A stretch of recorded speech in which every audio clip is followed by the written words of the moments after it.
Billionaire learns life lesson from homeless man whose kindness changes everything.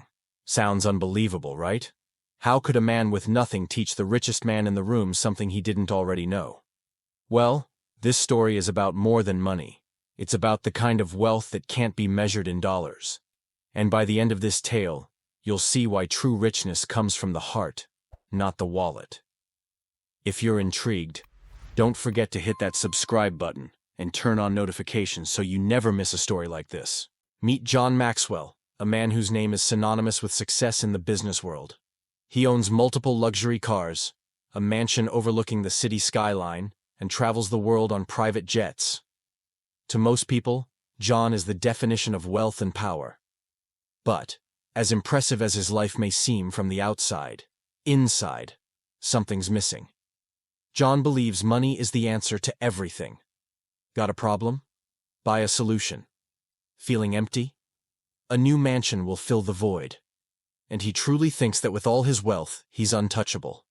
The idea of living without money, or even considering life beyond material possessions, it's simply beyond his understanding. Then there's Samuel. He's a man who has nothing, at least not in the material sense. His clothes are worn and weathered, his shoes barely holding together. He doesn't have a car, a house, or any kind of wealth. But what he does have is something far more valuable: kindness, wisdom, and a sense of peace that no amount of money could ever buy. Samuel spends his days helping others, sharing what little he has, and finding joy in the simple things: a warm meal, a good conversation, or just the sun on his face.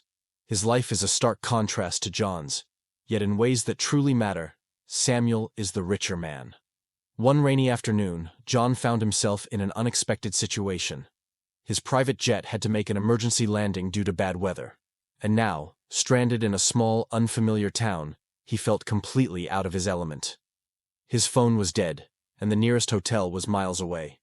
Frustrated and irritated, John stood under a flickering street lamp, wondering how the richest man in the world had ended up here. Alone, with no one to turn to. Just as he was about to give up, a voice broke through his thoughts. "You look like you could use some help." John turned to see Samuel, the homeless man, standing beside him with a warm, genuine smile. For a moment, John thought he was hallucinating. How could someone with so little possibly help him? But Samuel didn't just offer words, he offered his assistance. He knew the town well, and without hesitation, he offered to guide John to safety. John, skeptical but with no other choice, reluctantly agreed. What happened next would completely shatter John's view of the world. As they walked through the town, Samuel led John down quiet streets, offering more than just directions. Despite having nothing to his name, Samuel shared what little he had. He pulled out a small bag of peanuts from his pocket and offered them to John. "Here, you look like you could use a snack. It's not much, but it'll fill you up." John, surprised, hesitated for a moment. How could someone who had so little offer something so simple yet so generous? But he took the peanuts, and as they shared the small, humble snack, Samuel didn't stop there. "You know," Samuel said, looking up at the sky, "I've learned that life isn't about what we have, but what we give. Even when you have nothing, you can still make someone else's day a little brighter." John couldn't believe what he was hearing. A man who had nothing to his name was speaking to him about the things John had never once thought about: compassion, kindness, the true value of a moment. Samuel continued to walk with him, offering more than just advice. He offered perspective. Sometimes, the richest people are the ones who give the most. It's not the money, it's the heart. And as John listened, he felt something stir inside him. Something he hadn't felt in years: humility. As the evening wore on and they finally reached a small diner, John sat down across from Samuel, his mind racing. He looked around the cozy room, the soft hum of conversations filling the air, and for the first time in a long while, he felt uncomfortable. The food on his plate, the same expensive meals he was used to, felt tasteless. His thoughts kept drifting back to Samuel's words. "It's not the money, it's the heart." John had always believed that wealth was the key to happiness. He'd built his empire on the idea that success was measured in dollar signs and material things. But now, as he sat there, something began to shift. He thought about his own life, the loneliness behind his wealth, the endless pursuit of more that had never brought him peace. How many times had he bought something to fill a void, only for that void to grow bigger? How many times had he ignored the people around him, believing they couldn't offer anything of value because they didn't share his financial status? A wave of guilt washed over him. He'd spent years focused on building his empire, chasing a dream that had no true meaning. He'd neglected the very thing that brought real richness into the world: kindness, connection, and genuine care for others. Looking at Samuel, John felt a deep sense of gratitude. Here was a man with so little, yet he had more compassion and wisdom than John had found in all his years of climbing the corporate ladder. "I've been chasing the wrong kind of riches," John whispered to himself, barely aware of saying it out loud. Samuel looked up, giving him a warm, knowing smile. And in that moment, John understood what truly mattered.